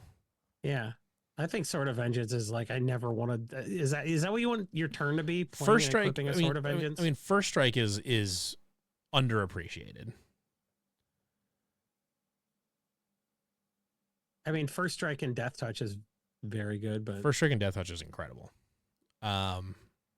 But we also have a lot of double strike in here. So Yeah. the worst part is if you play Sword of Vengeance and you've already got, Fire Streak or a grappling hook already on there. That card sucks. It's not great. Yeah. Yeah. I'm okay with pulling the sword out. Thank you. Creatures, I think I'm not sold on Envoy of the Ancestors. Gilded Goose, I think, is great. Wait, there's another Loxodon on Warhammer. It's Selesnya colored. Yeah, there is. Yeah, there is one. I found it earlier. Did we not want to run it? Let's see. It is Armadillo Sledge or some shit like that. Behemoth Sledge. Yeah. Okay. Did we not want that? Because that gives it trample, doesn't it? Yeah. It's just a Selesnya version of Loxodon, and instead of 3/0, it gives you 2/2. Yeah. Yeah, throw that in there over Sword of Vengeance. Yeah, Behemoth Sledge. I mean, we still got to cut, but yeah, it's better than Sword of Vengeance. What does Leyline Axe give us? A lot. It gets you one. You could play it for free if it's in your opening hand, but it's like $5 though. Let's see. It gives you 1/1 double strike and trample. Oh, it gives double strike. Yeah, double strike and trample on the same artifact. It's really good. That's a fucked up card. It's a fucked up card is exactly right. Creatures, Envoy the Ancestors, Gilded Goose, Lathiel, Nykthos Paragon, Nyxborn Hydra, Peregrine Took, Prize Pig, Rock's Faithmender, Rosy Cotton, Sierra, Nuka's Biggest Fan, the Gaffer, Thornvault Forager, and Uvenwald Tracker. Is Sierra good? I think Sierra is good. I think if you're going to cut something here, Rosy Cotton or Peregrine draws cards. Peregrine draws cards. Prize Pig, Gilded Goose, and Thornvault Forager are all good mana dorks. Envoy the Ancestors, Rosy Cotton, or maybe I think those are the only two that I'd be like, oh, we should. Yeah, they. Envoy no, wait a minute. Envoy the Ancestors gives everything lifelink. Gives modified creatures you control life. Well, you're gonna have 2 or 3 modified creatures out at a time, top. So like you're gonna have like 1 or 2. I think Envoy's not great. And most of our things that would modify it already give it lifelink. So like I'm not super concerned with that. The Nyxborn Hydra, I'm not sold on. What's it do? It's bestow and bestow. It's reach. It's bestow for green X, and it gets a reach and trample, and then it gets plus X for whatever you paid into the X, or it gets 1/1. Or no, sorry, yeah, it just gets plus X for the number of that you paid into X, which is fine. That is a mana intensive way to give it trample. That's a very mana intensive way to give it trample. I think I think this one is not going to play out as well as maybe you hope it's gonna. Rosy Cotton's not great either, according to. But the nice part with Nyxborn Hydra is if you play for the bestow and someone blows up the Hurska, Nyxborn falls off as a creature. So we got bigger problems if they're blowing up our Hurska. We got no ways to stop them from doing that either. That's correct. We do not currently have any. We should probably. Well, we've got Snake. We got Snake Umbra. Snake Umbra is about the best thing we got, and we have a Ward 2 someplace else. What about Tyvar's Last Stand? Something like that. Tyvar's Stand is good. You can also do like. Is it not Last Stand? It's just Stand. It's just Tyvar's Stand. I guess Tyvar must have lived then. You don't say it's their last stand if they lived. Correct. Okay. So I think all that glitters and ethereal armor. So ethereal armor is objectively better. It's the same effect, but it also gives first strike. So the first strike is notable. All that glitters, I think, is win more. I think you can take all that glitters out. Ethereal armor, though. Ethereal armor goes. It's 1 mana. It's 1 mana, and it's a crazy card. Yeah, you got to have it in there. Okay, so enchantments, we've got Ancestral Mask, which is essentially the same thing as all that glitters, but it's actually well. What does Paladin class do for us? Twice. So Paladin class makes it more expensive to cast spells on your turn. So that helps slow down removal. Creatures get 1/1. Whenever you attack, until end of turn, targeting attacking creature gets 1 for each other attacking creature and gains double strike. Honestly, we can take it out. It's a really very expensive way to give. It's a very expensive way to give double strike. Yeah. Yeah, that card sucks. It's a very expensive way to give double strike. That card sucks in this deck. It doesn't suck objectively. No, it doesn't. It doesn't suck all the time. So Duelist Heritage is... Wait a minute, what's the other thing that was Livewire Lash? Look up Livewire Lash. Livewire Lash? Yeah. I think it's live wire lash. It is live wire lash. Never heard of this card in my life. Quick creature gets 2/0 and has whenever this creature becomes the target of a spell, this creature deals 2 damage to any target.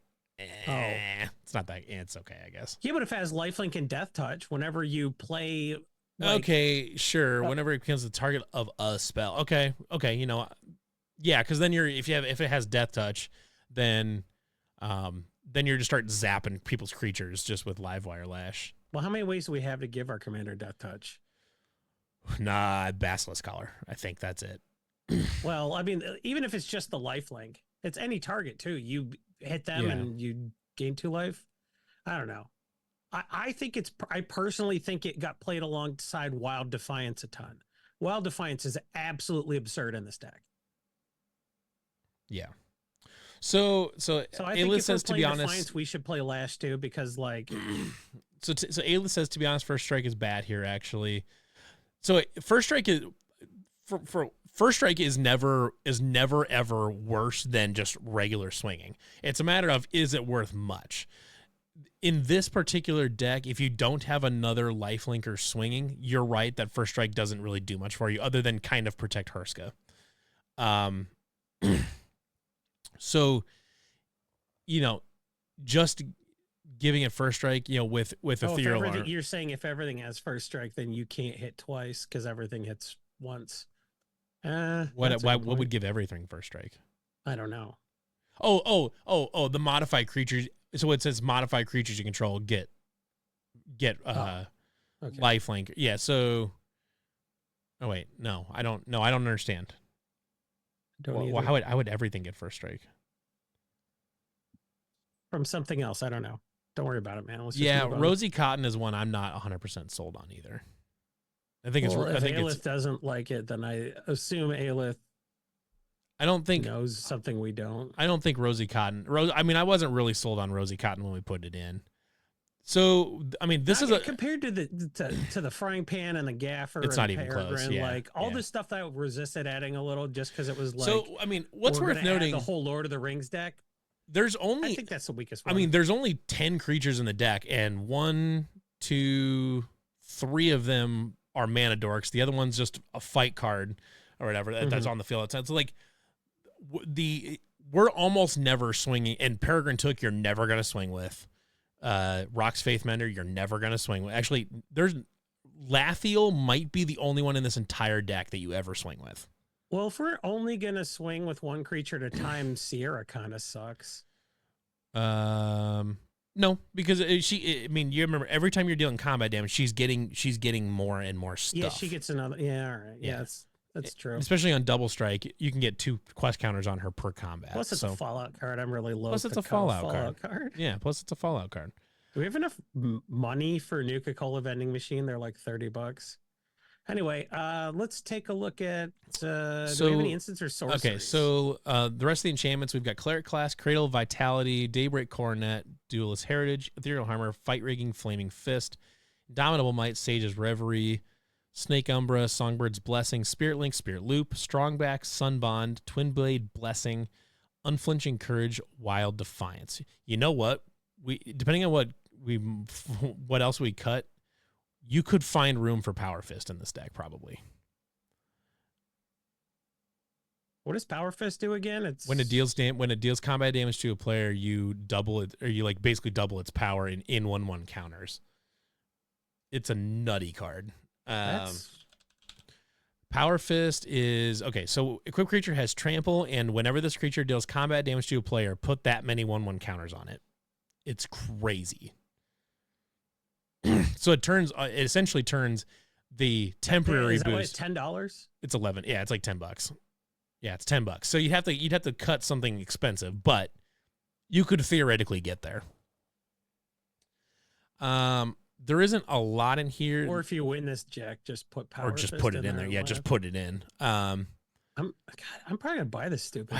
Why is Uvenwald Tracker $7? It's not. You found the wrong version. There's no way. That's a bulk rare dog. There's no way it's $7. From Avacyn Restored, why is it saying $7? There's no chance. $8, $9 for Uvenwald Tracker? What are we talking about right now? There's no 3 printings. There's no way. There's no way Ovenwall Tracker is $8. It is. Why is this card $8? I mean, it doesn't have a lot of printings. It doesn't have a lot of printings, but it has like enough. Holy shit! Yeah, it's an $8 card. But it was in Modern Masters 2017. Heavily played. And there's a secret layer version. Heavily played is going for $6. Wow. Well, I guess it's because they've never printed another card like it. So, damn. Well, shit. All right. Well, Ovenwall Tracker is going to come out. We have a lot of fight stuff. What do you mean, why? It's an $8. Okay. We can replace that with a fight card, and it would do the same thing. Fight you. Do we have Arena in the deck yet? No, we don't have Arena because it was $4. What about Berserk on our commander? Wolverine is Gruul colors, I believe, unless there's a different rule Wolverine I'm not aware of. There were like Rabid Wolverine from Ice Age. So Aelith wants to know why you wouldn't swing with those other creatures. I mean, Peregrine Took, you don't want him to die because you want to keep him. You want to keep your foods. I mean, if you, we don't really have anything combat worthy. In this deck. You could swing with Peregrine Took if you really want. If you're really desperate for 2 damage, I guess if you wanted to. But like Rock's Faithmender, if you had Lathiel and Rock's Faithmender on the field and you just bumped up Rock's Faithmender, then you would swing Rock's Faithmender. But if it's just Rock's Faithmender and Hurska on the field, you're not going to swing Rock's Faithmender. Rabid Wombat wasn't from Ice Age. Rabid Wombat was from Legends. Because it was reprinted in Chronicles. Don't come at me with 1995 Magic trivia. Yeah, I mean, short of was playing back then. Short of Lathiel being on the field and powering something else up with a bunch of 1/1 counters, you're never gonna swing with anything but Hurska. There's no reason to. I'm sure there was a Wolverine card in Ice Age. Anyways, I'm good with those enchantments. Instance, we've got Ambuscade, which is a bite card. Rabid Wombat was a legacy playable deck at one point because Rancor and Ancestral Mask were like enough to make it like an 8/8 killing machine. If they do, just make their creature block bigger and kill their creature. Opponent won't block unless they're chumping. If they do, you just make whatever creature they block bigger and kill. How are you making? I mean, if you have first strike and double strike, or first strike or double strike, then yeah, you could. I mean, Apothecary White. Now I could see that. I like that. I like all of those clue cards, honestly. I mean, if you've got trample on Hurska, there's basically no reason to not just buff Hurska.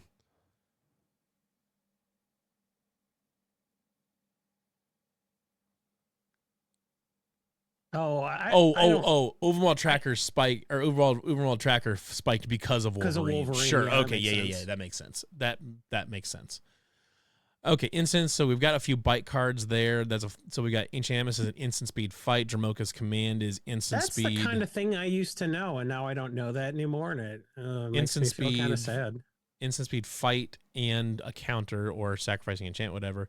Feed the Clan is one of our instant speed life gain. Fortifying Draft is a instant speed 1 mana. You gain 2 life. Creature gets XX still under return X amount of life you gained. Which you could use that to just smoke somebody with that. Like you could take someone out of the game with that card if they didn't block Hurska. Yeah. Life Goes On. Pounce is a 2 mana instant speed fight. Prize Fight, 2 mana instant speed fight, and you create a treasure token. Ram Through is 2 mana instant speed bite, and then excess damage goes through as tramples through to the commander or to the player, which is really good. Trying the Wild Speaker is going to draw you a shitload of cards. Riot Control is a nice little fog. Sorceries, we've got Bushwhack, which is a nice 1 mana either fight or go get a basic land, so that's good. Plow Through is 1 mana sorcery. It either fights or you destroy a vehicle. Prey Upon is just a 1 mana fight. Primal Might is 1 and X, where then you can boost it for the X, and then it fights. And then Rabid Bite is a 2 mana sorcery speed bite. And then Savage Punch is a 2 mana sorcery speed fight that can buff if you control a creature with power 4 or greater. All right. I mean, I'm generally fine with most of those. If you're gonna take one of those out, I'd take. I don't think we have to take anything out. How many cards are we at? We are at 68 with 6 lands, so we're actually at exactly kind of where we want to be. We're at 38 lands right now. Tyvar Stand, do we have that? We don't have Tyvar Stand in. I want a few cards that are like, no, don't kill my commander with two fucking equipment and a Tamiyo's Safekeeping. Yeah. Which actually has life gain built into it too, so that's kind of nice. Tamiyo's Safekeeping has life gain built in? It absolutely does. I've never not used it to save my creature. I don't know what the card says. So it's Tamiyo's Safekeeping. Target permanent you control gains hexproof and indestructible until end turn. You gain 2 life. Sick. It's just got life gain built into it. Royal Treatment is good because that puts a royal token, which gives it ward 1. Royal Treatment is a very good cantrip to save your commander. Okay, so I mean that royal roll counts for all the glitters, right? Mm-hmm. Yeah, or for ethereal armor. Yeah. Oh, we cut all the glitters, right? Yes, we did. Because it's a good one, and we kept Boxing Ring, and I'm happy for us. So we've got 30. We have Arena in there too, right? While we're doing this, I'm gonna get the giveaway going. That's the third time I've asked if Arena's in the deck, and you keep dodging the question. I don't know. No, I've told you it's not in the deck because it was $4. It can't be. It's free in the back of a book. Well, if you can find a copy of that book, then go for it.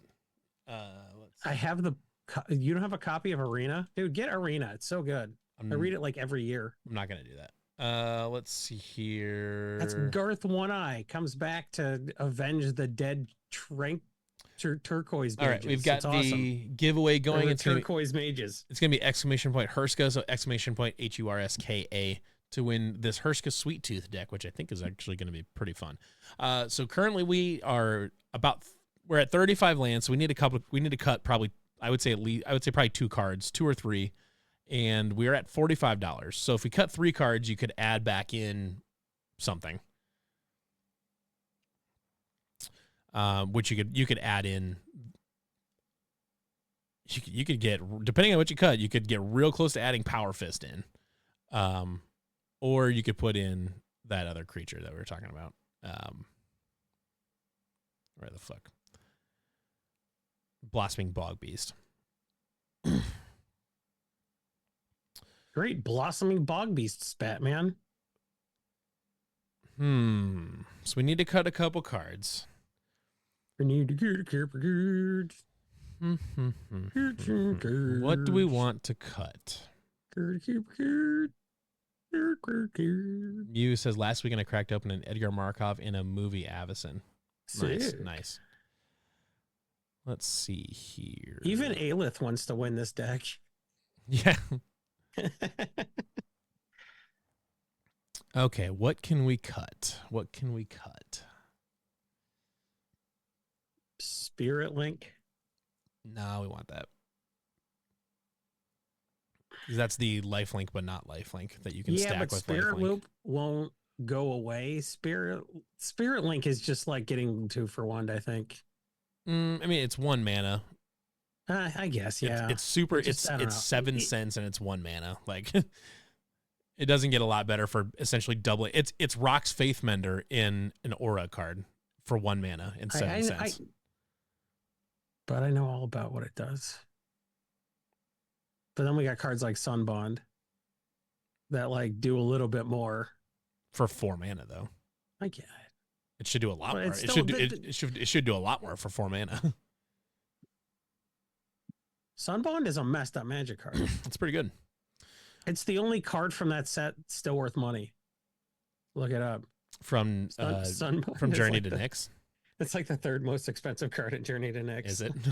No. Oh. No, but there's like nothing on a buy list. There's not a lot in that one. They're not buying anything from. That's like the only card on a buy list from that set. Gosh, I want like all of this stuff in this deck. Because there was stuff like Searing Blood and like it was a decent set for like utility cards, but none of them maintained any value. What to pull out? I don't like Arcane Signet, but We can take out the Signet. I was trying to leave it in because it's just like a good card, but kind of a veggie though. Like we're pulling out veggies to add more dessert. Maybe we shouldn't do that. Well, right now we're just pulling cards out to get to 37-ish lands. Ancestral Mass? I remember, was it just recently when Command Zone put out their new deck building template, they suggested like 43 lands, and I'm like, go to hell. I'm not playing 43 lands. 43 is so many lands. It's, I don't know. I tend to play, you can play additional land cards this turn type cards, so like 43 is not too many for me. So like, I get it that like statistically that's probably like the optimal way to do this, but I've played way too many games where I just get totally land flooded and it sucks. I don't think we would swap Animus Might for Plow Through. We can just play Plow Through. Plow Through's in the deck. Additionally, Plow Through's in the deck. Isn't Animus Might also in the deck? I think both are in the deck. So Plow Through. We're playing all that shit. Where was Plow? Plow Through's right there. Plow Through is right there. We have Ambuscade, Ancient Animus, Bite Down. 43. Yeah, 43 lands is a crazy number. If you're not playing like stuff like Jason is where you're playing multiple lands a turn, that's a crazy number. This is all Rachel Weeks showing up and just ruining everything. She's the worst. No, I love Rachel. I was like, oh my God. Rachel's awesome. So there's a fine line where you can pretend not to like Rachel because she's a comedian, but you can't roast Rachel because she's a comedian. That's true. Yeah. Okay. No, she's great. We had dinner with her in Chicago. Nice. So right now we are at 36 lands. 36 is not enough, but 43 is too many. So worth noting is that we're actually surprisingly low to the ground in this. Did you look it up? 2.55 average mana value. How to look at. So right here, here's your mana curve. Average mana value 2.55, and we have almost nothing above 4 mana. That's dumb because every week I'm like, that's another 9 mana card, and you're like, but I think our mana value is always 2.55. I don't think they're actually calculating anything. I mean, I think the highest I think we've seen is like 3.7 or something like that. Do you remember April Fool's Day a couple of years ago? We said we had a deck power thing, and it always said the deck was a 7. What was that? It was an April Fool's Day prank we did on EDH Trek. We said we had a deck power level gauge, and it just always said it was a 7. Just say your deck was a 7. Oh. Yeah. It's pretty funny. We're currently sitting on a bracket 2 deck.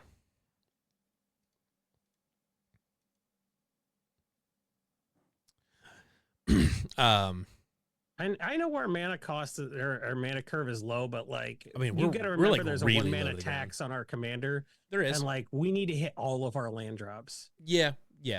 We're low to the ground, so like we don't need to be at 40, but I'd like to be at 38 if we can. Gosh, there's just not like 2 cards in this deck I want to get rid of. Maybe you say Ancestral Mask because it's just all that glitters, but just like a bigger boost. So we need a card to do multiple things, right? And Ancestral Mask does one thing. Yeah, it boosts our commander's power in a way that we don't care about. Like boosting our commander's power is not that hard. No, it's very easy to do in this deck. I think Ancestral Mask just makes it bigger. Yeah, I would. Yeah. Ethereal Armor, I think, is still worth it because it's so cheap and it's first strike. I think Ethereal Armor is almost impossible to cut from a deck. But is Fight Rigging worth it? Yes, 100%. What are we casting with Hideaway? Anything. Pick something. Like it doesn't even matter. It could be a fight spell. All right. So you're just like you're getting a free spell, and that's you're getting a free spell, and it's getting bigger every turn. Yeah. Right. Sounds good. That's why it's like rocks. What's the like Paragon do? I can't read it. Paragon. Nykthos Paragon. Whenever you gain life, you may put that many counters on each creature you control. Well, that's yeah. Now, worth noting is it does say do this once each turn, and it's 6 mana, which is not a great. That's not a great return. That is not a good return because then because once it's on the field, it's 6 mana, and you're not. There are so few creatures in the deck. Like it's 6 mana to only do it to the one creature it matters. Right. Yeah, man. That sucks. So and the problem is too is mana. it's once each turn. Oh, well, I guess it does say you may put that, so you can just wait until you do your biggest life gain. So that's yeah, okay. but like, are you gonna be able to have mana to activate our commander's ability on the turn you pay 6 mana for your creature? Well, on that turn though, you don't need to pay for it because Nykthos Paragon's on the field. So you would hit with your commander, choose to gain life from doing it with the commander, and you get it. So actually, you know what? Nykthos Paragon is still good because no, it's not. No, listen to it. So you have your commander out there. You play Nykthos Paragon. Let's say you burned all 6 of your mana to play Nykthos Paragon. Then that turn, you're going to swing, you're going to gain the life, and then you just put that many counters on your commander, which essentially is a better version of what you were going to do anyways. The next turn you come back around, you still have that commander's ability available to you. So like Nykthos Paragon, even though it could eat all your mana the turn you play it, is going to eat all your mana the turn you play right, but it's going to give you a free permanent activation of your commander that turn. So like it pays for itself right away in terms of activating your commander. If you have another way to gain life, if your commander's lifelink. Right, which we have a ton of ways to gain life. Okay, I guess. It pays for it, like the turn that you would lose, the activation you would lose, you get it right back. I play so many 6 mana, that's your whole turn ass cards, man. I do it, I know. This one's really good. No, mine's Dilation is really good. This is like fine. In this particular deck for what we're specifically doing. You're paying 6 mana because it says all of your creatures, and we're only doing it to one creature, which means I know we're way overpaying for this ability. That's how I know. That's a fair argument. That is a fair argument. It's a 6 mana Cradle of Vitality that dies to creature removal. It does. So like, if we got to cut cards, that's and it is like obscenely costed compared to everything else in our deck. Like, I hate that card's face. Yeah, it's just I'm sticking out. Yep. Okay, I'm fine with that because we're not going to cut any bad cards at this point. When you're down to your last 2 or 3 cuts, you're going to cut good cards that you like. And right. I mean, right now, I got to cut something. Right now, we have one singular card above 4 mana. Which actually, one thing that does tell me is that we are going to run out of cards in our hand because we're going to be able to play a lot of them. But why would I guess? But like, you save some stuff for like. Yeah, you save stuff, but like, and we've got Snake Umbra, and we've also got that one that draws us Return of the Wild Speaker. That's going to draw you a shitload of cards. But okay, so right now we've got 38 lands, which is a good number. 38 is usually where I start. Yeah, 38 seems fine, especially with a average or a top CMC of 4 mana. Yeah, and an average of 2.5. I want to play test this just a little bit. So I've got what kind of lands we want to throw in here? 32. So I've got some duels. I've got the cheaper duels. Oh, we got like $5 to play around with. We could throw some stuff like. Is there any land that you want to run on a Hurska deck? Here, I mean, Rogue's Passage. Rogue's Passage. You could put in Sunpetal Grove.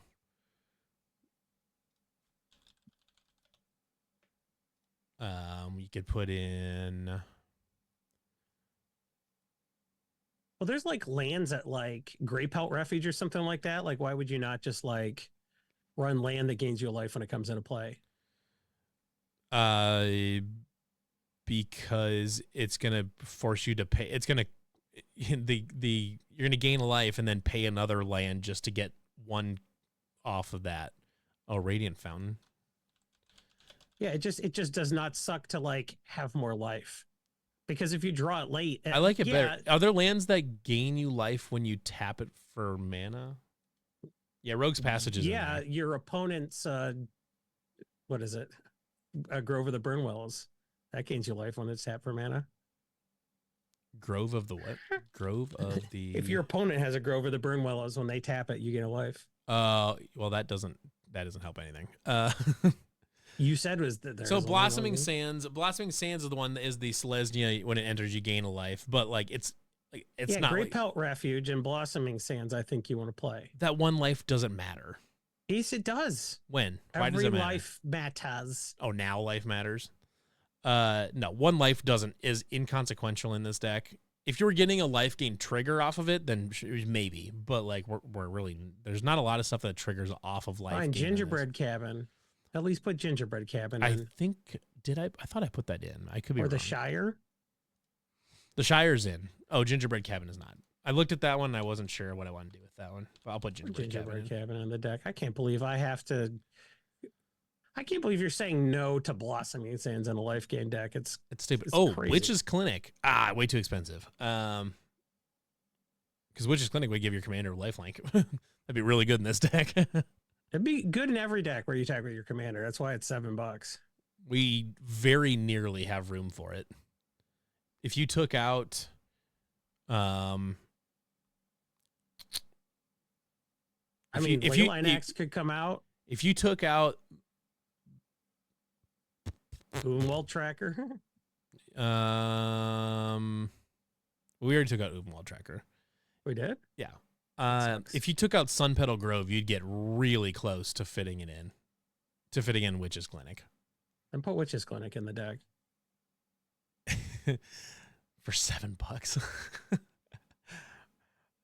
Swords to Swords our own creature. Well, we don't have any creatures. So the problem with swordsing your own creature is that the creature you would want to swords is your commander. Yeah. So like that doesn't really fix your problem. But I think they're just saying like, hey, it has a non. The answer is I know you'll never run Swords to Plowshares because you're an asshole. But like, what if you could make the case that maybe you gain life? I have both swords and pathed my own creature before. I have no issue doing that. It's actually, using Path to Exile as land ramp on a 1/1 token is some very super secret white Colony Garden, baby. That's like a really sneaky good way to get land ramp in white. But I have swords a giant Knight of the Reliquary to buy like 2 turns worth of swing back enough times in my life to know that like this deck is not where I want to do that. But yeah, swords would be better than most decks. Yeah, I mean, because theoretically you could get your commander up into the 20s or 30s or something like that, and then just gain a shitload of life. But like, unless your commander's dead, unless death is imminent, then you might as well. Then you just want to keep your commander. So it's kind of, I don't know. Yeah, Feather plus Young Pyro plus Path. Yeah. I like Feather. Yeah, jam the Witch's Clinic in there. Who cares, man? Maybe sometimes it should be fun to win the deck on this stream. It's always fun, man. Well, as soon as I saw Aelith enter the drawing, I'm like, all right, I think we did a good job. Yeah. Let's see. Actually, you know what is sneaky? The best super secret white ramp tech is in a token deck. Let me see here. I'm finding the fucking card. Benny Brax. Wow, and that's also a good one, but. No, where the hell is my freaking? There he is. No, you in a go wide deck, so in a token deck, you play Settle the Wreckage. So you swing with like 10 tokens, and then you settle. You settle yourself. You settle.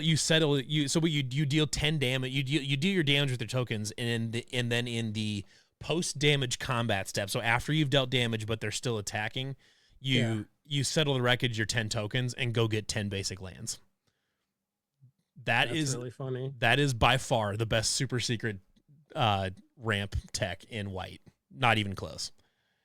That's really funny. It is extremely funny because you can go into your deck, grab if you have a sufficiently large board, you can go in, grab every basic land in your deck and just poop it out on the field. Every single one. White ass scape shift tech. That's exactly right. That's exactly right.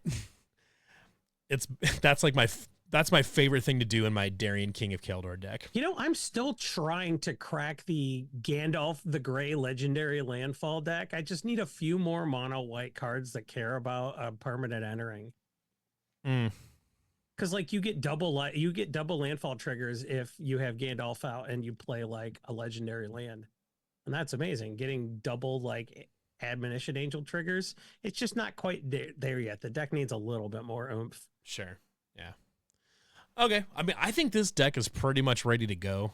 That's great. So we're at 29 right now, 29 cards right now. Yeah, just keep refusing to add Grey Pelt Refuge and Blossoming Sands. You've just literally never refuse. once said those cards. Grey Pelt Refuge and Blossoming Sands. I really, really did say that. Blossoming. Oh wait, Blossoming. Okay, I mean, sure, I guess, but the one life doesn't matter. Like that one life will what never. If you have a Sunspring Expedition, then it does matter. That one life will never ever matter. Okay. But I'm going to put that one in because specifically it gets me to a nice even number and it makes it easy to divide this because then I can just put in 14 each of plains and forests. Order of Heliod might be good. That was like the first card suggested in chat, I'm realizing. What does it do? You put 3/1/1 counters on it and then you can remove 3/1 counters from it to gain 8 life. That's not good. No, it's not now. I am not interested in that effect. No, it's you don't remove the counters. It's when it gets 3 counters, it's destroyed. That's right. You keep the counters. So it is kind of good. I guess I won't worry too much about it. Okay, I'm going to play test this thing real quick because I think this deck might actually be kind of fast too.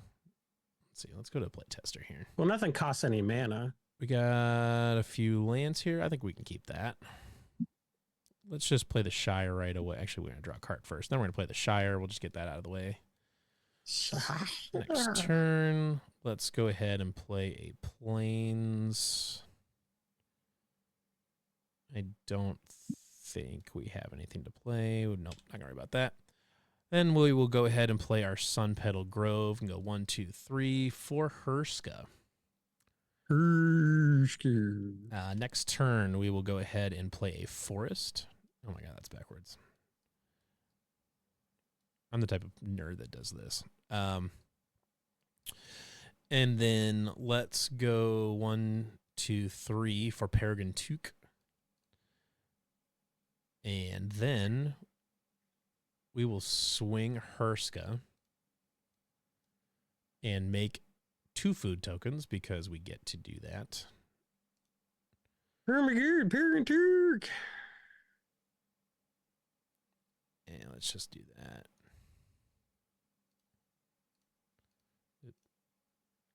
So we've got 2 food. And then we can just do that. We'll just keep that there for now. And let's go to the next turn. Let's play a Forest. What else we got? We got the Goose. Let's play the Goose. And we'll get a Maybe food. you should play silently and I should talk? Go for it. And then we'll sack the 3 foods to draw a card. Every day, 350,000 tourists come to the Hoover Dam to see 1 million gallons of water flow through the spillway and power the entire city of... No? All right. I should talk about what you're doing? Snake Umbra. He's going to play a Snake Umbra. We'll swing. We're going to deal damage with that thing. And he's going to swing now. He wants to deal damage. We're also making a couple food. I should have just kept my food token. That was dumb. Yeah. He's dumb. Food. Yeah, I am. Never said I wasn't. Let's see here. We'll just keep our food over here. Why did you sack the food? For mana or for a card? I sacked 3 of them to draw a card. It's so greedy. It is. And then we're good. So that's so Hurska's a 4/4 right now. We're fine there. Next turn. Plains. And then... Well, okay, so like... Still no way to give Hurska lifelink, though. I don't... Not yet. But... So, like, that's kind of... We're drawing a lot of fight. We're drawing a lot of fights out. I mean, but right now, Hurska's just getting like we could sack a food to do something right now if we really wanted to. I really think we need more ways to give Hurska lifelink.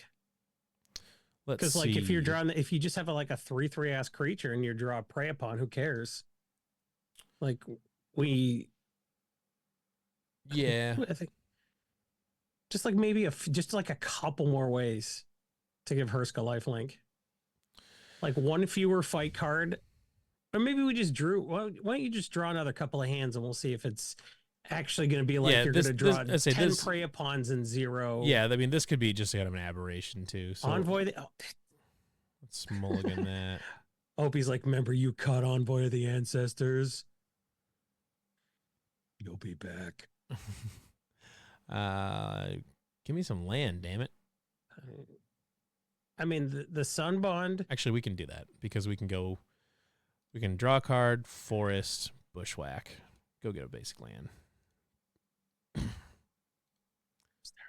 We might need the Envoy or something. We got the Caller, both sledges, both sledgehammers. We got put the 4/5 Spirit Loop and Spirit Link, and we got about 10 ways to give the commander lifelink. But like, I think we could. We have a lot of ways to give lifelink. Wait, is there any like background that gives your commander lifelink? I don't know. Is Eater of Virtue worthwhile in this deck?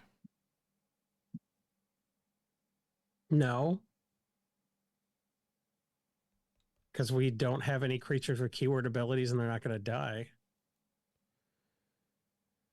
Well, it doesn't necessarily have to have the keyword abilities on the card, but if like, yeah. No, Eater of Virtue doesn't do anything. Just because we have food doesn't mean we need to eat virtues. It should be Eater of Food. That joke sucked. All right, let's. What? Don't you give me that? There's a behemoth sledge right there. So there's your lifelink.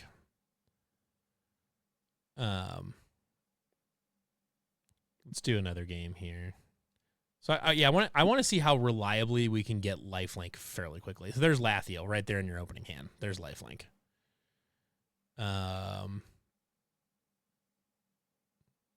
There's your grappling hook. There's your double strike, which is really good. There's actually another double strike there. Let's see. Let's keep that. Let's see how quickly we get to lifelink. There's a fight rigging there. There's Loxodon Warhammer, which you'd need to draw some cards, so it'd be tough to get to that one. Actually, with the Mosswort Bridge, you'd have got to, because that's Hideaway 4, 1, 2, 3, 4. So the turn after you played the Mosswort Bridge, you would have drawn the Warhammer. So you would have gotten Loxodon Warhammer fairly soon. Let's see. So if we do a new game.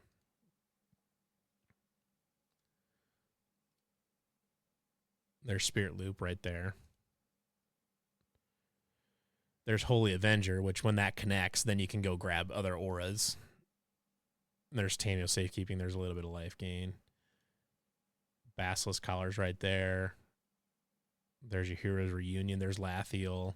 I think we've got enough lifelink. I think that first game that we played through, I think was kind of an aberration with just not getting any life there gain. are some things. Arwen Mortal Queen can give a creature an indestructible counter and a lifelink counter. That's pretty good.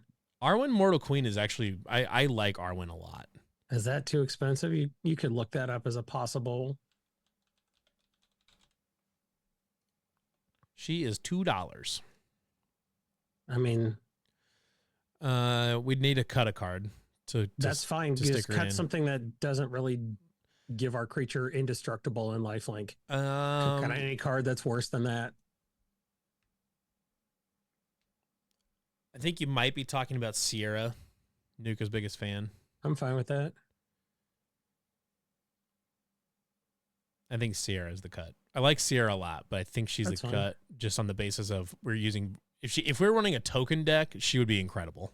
But I think Sierra's got to come out. So let's put in Arwen.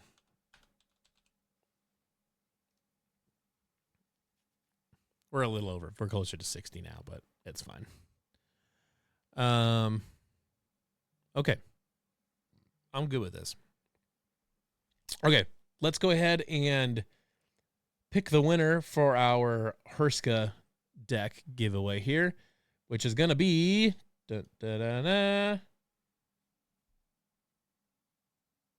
Shiny Macaroni. Congratulations to Shiny Macaroni for winning this Hurska deck. You can now you can call yourself a Hurska decaphile.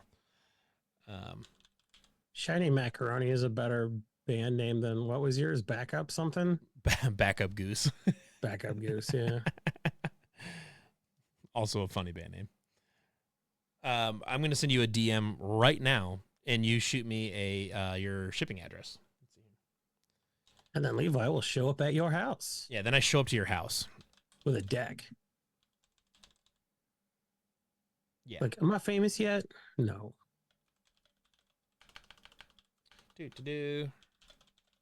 Hurska. So congratulations to Shiny Macaroni for winning the deck this week. Yeah, so thank you everybody for tuning in. We will be back again, I believe, the plan for next week. Yeah. I know gameplay is coming. Gameplay streams are coming hopefully pretty soon. We're working on it right now as far as getting a kind of a regular play group together.